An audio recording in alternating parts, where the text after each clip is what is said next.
পৃথিবীর সব জমিনের বাদশা আল্লাহ তাকে বানাইলেন।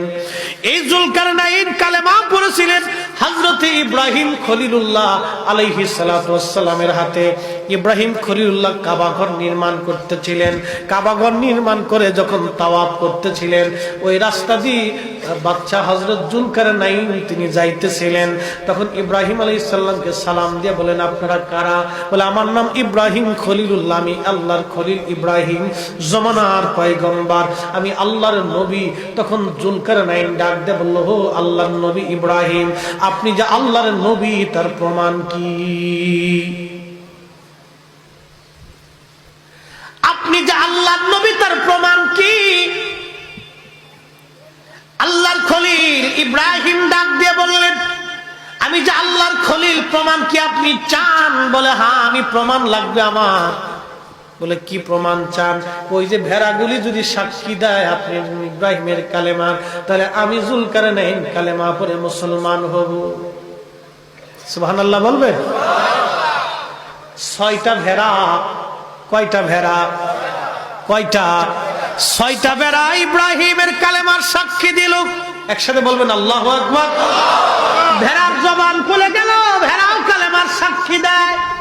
বাচ্চা জুলকারনাইন ইব্রাহিম আলাইহিস সালামের কাছে কালেমা পড়লেন। আল্লাহ তাকে পৃথিবীর বাদশা বানাইলেন, সারা পৃথিবীর বাদশা আল্লাহ তাকে বানাইলেন। ওই যে কিয়ামতের আগে পৃথিবীতে একটা প্রাণী আসবে, এই প্রাণীর নাম হলো ইয়াজুজ মাজুজ। এরা মানব জাতির একটা অংশ, আদম সফিউল্লাহর বংশধর। এরাও মানব। ইয়াজুজ আর মাজুজ এরা খুব ভয়ঙ্কর। এরা পৃথিবীর একটা অঞ্চলে, পূর্ব অঞ্চলে তারা বসবাস করে। পৃথিবীর পূর্বাঞ্চল সূর্যোদয়ের অঞ্চল থেকে, অর্থাৎ জাপান থেকে রাশিয়ার ওই কোনার অংশে তারা বসবাস করে। তারাই জমিনের ভিতরে আসে না। বাচ্চা জুলকারনাইন তিনি সফর করতে করতে পৃথিবীর ওই পূর্ব প্রান্তে চলে যাওয়ার পরে ওই অঞ্চলের মানুষ বললেন, বাদশা, আমরা আপনাকে ট্যাক্স দিব, কিন্তু ওই পাহাড়ি অঞ্চল থেকে আমাদেরকে দুনিয়াতে একটা জাতি আসে, খুব ভয়ঙ্কর মানব জাতি। তারা আমাদের খুন খারাপি করে যায়, লুণ্ঠন করে নিয়ে যায়। এরা ইয়াজুজ মাজুজ, এদের থেকে আমাদেরকে একটু বাঁচান। আপনি বিরাট করে তাদেরকে যদি আপনি শায়েস্তা না করেন, তাহলে আমরা আজ বিপদগ্রস্ত হয়ে যাব। একসাথে বলবেন আল্লাহু আকবার। এই ইয়াজুজ মাজুজের কথা বলতেছি। বাদশা জুলকারনাইন পৃথিবীর বিরাট বড় বাদশা। এই জুলকারনাইনের প্রধান উজির যিনি ছিলেন, তিনি হযরত খিজির আলাইহিস সালাম। মারহাবা বলবেন। নাম কি? খিজির। খিজির আলাইহিস সালাম আবে হায়াতের পানি পান করেছিলেন। বিরাট বড় লম্বা হায়াত আল্লাহ তারে দিছে। আমাদের এই হায়াত নাই। 60 বছর চলে গেলে চোখে কম দেখি, 70-80 বছর পার হয়ে গেলে আর শরীরের মর্দামি শক্তি থাকে না, রক্ত ঠান্ডা হয়ে যায়। বাপ, দুনিয়া অল্প সময়ের জন্য, কিছুই না। এখানে তাল বাহানা, গর্ব অহংকার করার জায়গা না। এখান থেকে স্যারেন্ডার করে আল্লাহকে খুশি করে যাইতেই হবে, নতুবা মহা বিপদ, মহা বিপদ। কথা বলেন ঠিক না বেটে? ও তোর পিছে পিছে ঘুরছে সমন, ও তোর পিছে পিছে ঘুরছে সমন, কোন দিন জানি তোর হয় সমন ঝারি। দেখ না মন ঝাঁক মারি এই দুনিয়াদারি, ভাই বন্ধু আপন জনা সঙ্গে তোমার কেউ যাবে না রে। ও তোর খালি হাতে একা পথে, খালি হাতে একা পথে যাইতে হবে মনো বেরি। দেখ না মন ঝাঁক মারি দুনিয়াদারি।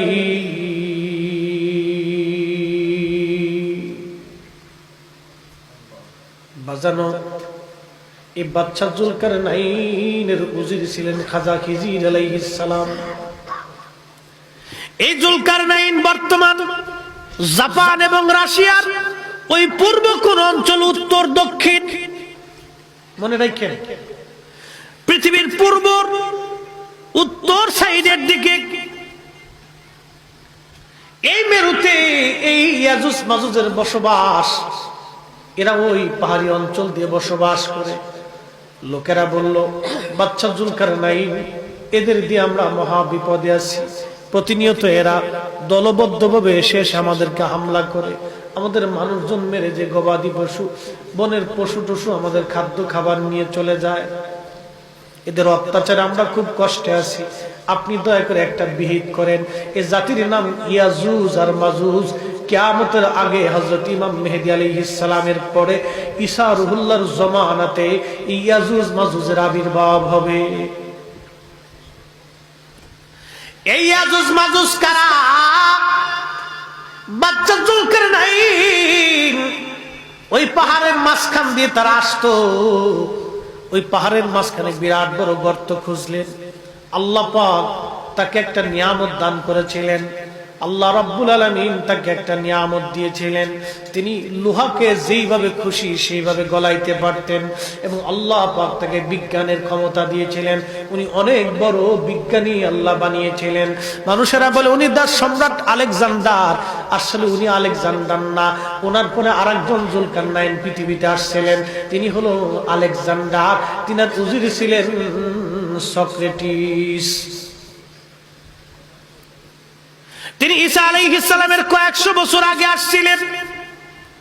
দ্বিতীয় আলেকজান্ডার, দ্বিতীয় জুলকারনাইন, তিনিও পৃথিবীর বিরাট প্রতাপশালী বাদশা ছিলেন। কিন্তু প্রথম জুলকারনাইন যিনি, তিনি হযরতে ইব্রাহিম খলিলুল্লাহর হাতে কালেমা পড়েছিলেন। খিজির আলাইহিস সালাম তার প্রধান উজির। এই জুলকারনাইন ইয়াজুজ মাজুজের সেই প্রাসাদ ঠেকানোর জন্য পাহাড়ের মাঝখান দিয়ে বিরাট বড় সীসা গেলে গেলে গেলে গেলে একটা প্রাচীর নির্মাণ করে দিলেন। একবার জোরে বলা যাবে কি মারহাবা? অ্যাটেনশন, এই ঘটনাটা যেহেতু আসছে তো বলে দিয়েছে, তা কষ্ট হবে? কিয়ামতের আগে জাতি কেমনে আসবে দেখেন। দুই পাহাড়ের মাঝখানে সীসা গেলে বাচ্চা জুলকারনাইন তিনি বিরাট বড় প্রাসাদ বানাই দিলেন, একবারে প্রাচীর বানাই দিলেন। প্রাচীর বানাই দেওয়ার পরে প্রত্যেক দিন এই ইয়াজুজ মাজুজ এই প্রাচীর ভাঙ্গার জন্য তারা তাদের অস্ত্র শস্ত্র নিয়ে চেষ্টা করতে থাকে। খুব মনোযোগ দিয়েন, ওই অস্ত্র শস্ত্র নিয়ে চেষ্টা করতে থাকে। যখন সন্ধ্যা লেগে যায় তখন একবারে প্রাচীরের শেষ পর্যায়ে তারা চলে আসে। তখন ইয়াজুজ মাজুজদের যিনি সর্দার বা বাদশা আছে, ওদেরও বাদশা আছে, এই বাদশা ডাক দেখো, আয় ফিরে চলে আয়, কালকে আগামীকাল থেকে আবার খুঁজবো। সন্ধ্যাবেলা ওরা ফিরে চলে যায়।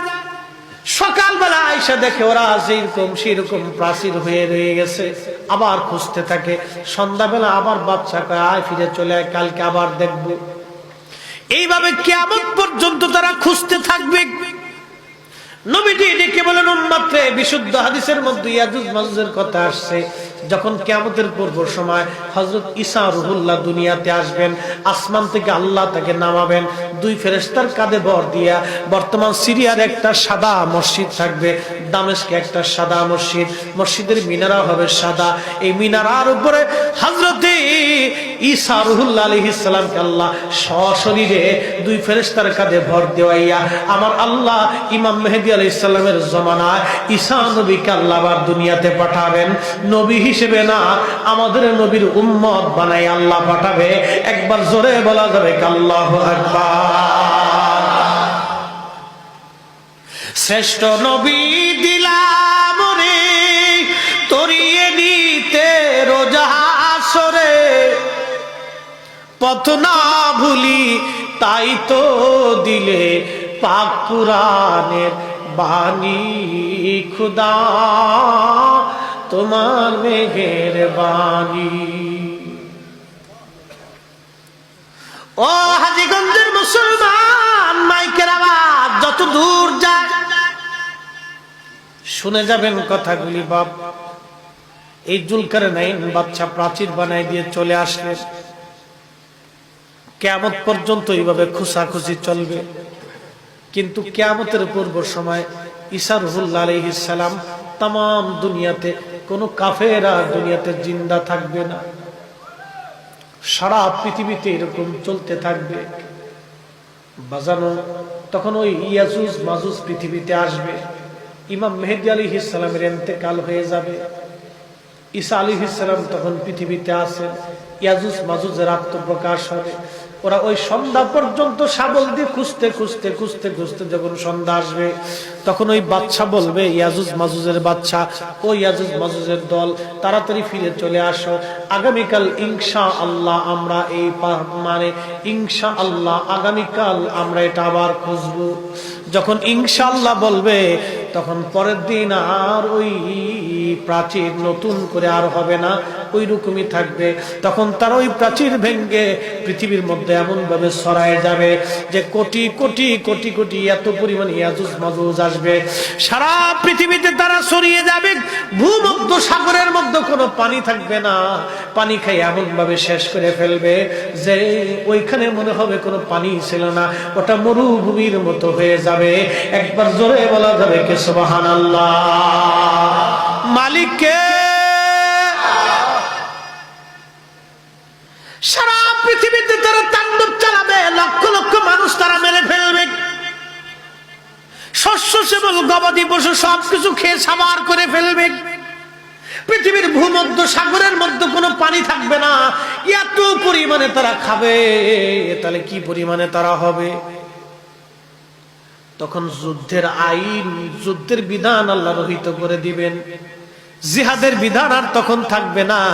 আল্লাহ পাক ঈসা রুহুল্লাহর কাছে আল্লাহ ইলহাম করবেন, ও ঈসা, যুদ্ধের বিধান আমি আল্লাহ পাক মওকুফ করে দিলাম।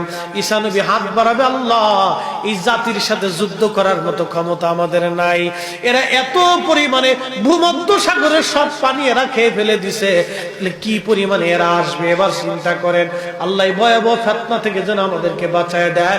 জোরে বলেন আমিন। এই ঈসা আলাইহিস সালাম দোয়া করবে, আল্লাহ, এই জাতি থেকে তুমি আমাদেরকে বাঁচাও। তখন আল্লাহ পাক ইয়াজুজ মাজুজের ঘাড়ের উপরে এক প্রকারের রোগ দিবে, এক প্রকারের পোকা আল্লাহ সৃষ্টি করবে, যেই পোকাগুলি দেখবেন গরুর নাকের মধ্যে হয়, এরকম পোকা গরুর নাকের মধ্যে মাঝে মধ্যে এরকম পোকা হয়। ওই পোকাগুলি ঘাড়ের উপরে সৃষ্টি করে দিবেন আল্লাহ। ওই পোকাগুলি সন্ধ্যাবেলা সৃষ্টি হবে, সকালবেলা সব মানুষ এসে দেখবে একবারে সারা পৃথিবী ব্যাপী খালি ইয়াজুজ মাজুজের লাশ পড়ে রয়েছে। আর একটু জোরে বলা যাবে না আল্লাহু আকবার। বাঁচানোর মালিক কে? অ্যাটেনশন, আমার আলোচ্য বিষয় হলো কবর আর হাসর। এই কবর হাসর নিয়ে বলতেছি, ইয়াজুজ মাজুজের হালত কি হবে হাসরের দিকে। সারা পৃথিবীতে লাশ আর লাশ, গন্ধে সারা পৃথিবী গন্ধ হয়ে যাবে। ঈসা রুহুল্লাহ আবার হাত বাড়াবে, আল্লাহ, এ জাতির দুর্গন্ধে আপনার বান্দাদের কষ্ট হয়, আল্লাহ, এমন দুর্গন্ধ আর টিকা যায় না। আল্লাহ, আল্লাহ আসমান থেকে একাধারে 7 দিন পর্যন্ত আমার আল্লাহ বৃষ্টি দিতে থাকবে। একাধারে 7 দিন পর্যন্ত বৃষ্টি নামবে, 1 সেকেন্ডের জন্য বৃষ্টি বন্ধ হবে না। এত পরিমাণে বৃষ্টি আল্লাহ দিবে, ওই বৃষ্টির পানিতে ইয়াজুজ মাজুজের লাশগুলি আল্লাহ ভাষায় ভাষায় সমুদ্রের মধ্যে নিয়ে আল্লাহ পাক বিলীন করে দিয়ে তামাম পৃথিবী আমার আল্লাহ পরিষ্কার বানাইয়া বান্দাদের জন্য আল্লাহ জায়গা খালি করে দিবে। একবার জোরে বলা যাবে আল্লাহু আকবার। মালিককে সেজদা দেব কাকে? জিকির হবে কার? আল্লাহ, আল্লাহ, আল্লাহ, আল্লাহ ছাড়া উপায় নাই। কথা কোন ঠিক না বেঠে? আল্লাহ, আল্লাহ। বাজান, কিয়ামতের মাঠে মেহেশরের মাঠ কায়েম হয়ে যাবে। কায়েম হয়ে যাওয়ার পরে ইজা সামাউ ফাতারা, আসমান ভেঙ্গে ভেঙ্গে পড়তে থাকবে। ওয়া ইদাল কাওয়াকিবুন তাসারাত, নক্ষত্রগুলি ভেঙ্গে ভেঙ্গে পড়তে থাকবে। ওয়া ইদাল বিহারু ফুজ্জিরাত, সমুদ্রগুলি উদ্দোলিত হয়ে যাবে। কোথায় পালাবেন? ওয়া ইদাল কুবুরু বুসিরাত, কবর থেকে মানুষ উঠে আল্লাহর দরবারের দিকে দৌড়াইতে থাকবে। তারুজুল মালাইকাতু ওয়ার রূহু ইলাইহি, তারুজুল মালাইকাতু ওয়ার রূহু ইলাইহি ফি ইয়াউমিন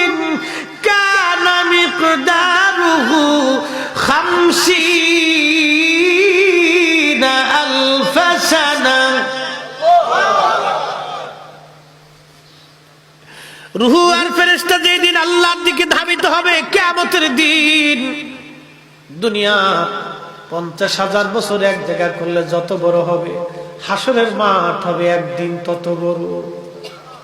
আল্লাহ আল্লাহ, সেই দিন আল্লাহ পাক ডাক দিবে, ও ফেরেশতারা, ও ফেরেশতারা, প্রত্যেক হাজারে একজনকে জান্নাতে দাও, বাকি 999 জনকে জাহান্নামে দিয়ে দাও। আমার দিকে তাকান, প্রত্যেক হাজারে একজন জান্নাতি, বাকি 999 জন জাহান্নামী। আল্লাহ যখন এই ঘোষণা দিবে, কিয়ামতের মাঠে কারো চুল যদি কাঁচা থাকে, সেই চুল সাথে সাথে পাকা পেকে যাবে। আল্লাহ এই ঘোষণা শোনার সঙ্গে সঙ্গে জোয়ান বৃদ্ধ হয়ে যাবে, চুলগুলি একবারে সাদা হয়ে যাবে, চামড়াগুলি একেবারে গুছায় যাবে। চিন্তায় পেরেশানির মধ্যে হাজারে 999 জন জাহান্নামে চলে যাবে, মাত্র একজন জান্নাতে যাবে। পেরেশান এই হাদিস যখন নবী বললেন, সাহাবীরা চিন্তায় পড়ে গেলেন, পেরেশান হয়ে গেলেন। কোন বা সাহাবী থরথর করে কাঁপতেছিলেন, হায় হায়, উপায় কি, উপায় কি? সাহাবী বলেন, ইয়া রাসূলুল্লাহ, কিয়ামতের মাঠে তাহলে আমাদের উপায় কি হবে? আল্লাহর নবী ডাক দিয়ে বলেন, ও সাহাবীরা, চিন্তা করো না তোমরা, চিন্তার কারণ নাই। 999 জন হবে ইয়াজুজ আর মাজুজ, আর একজন হবে আমার উম্মত।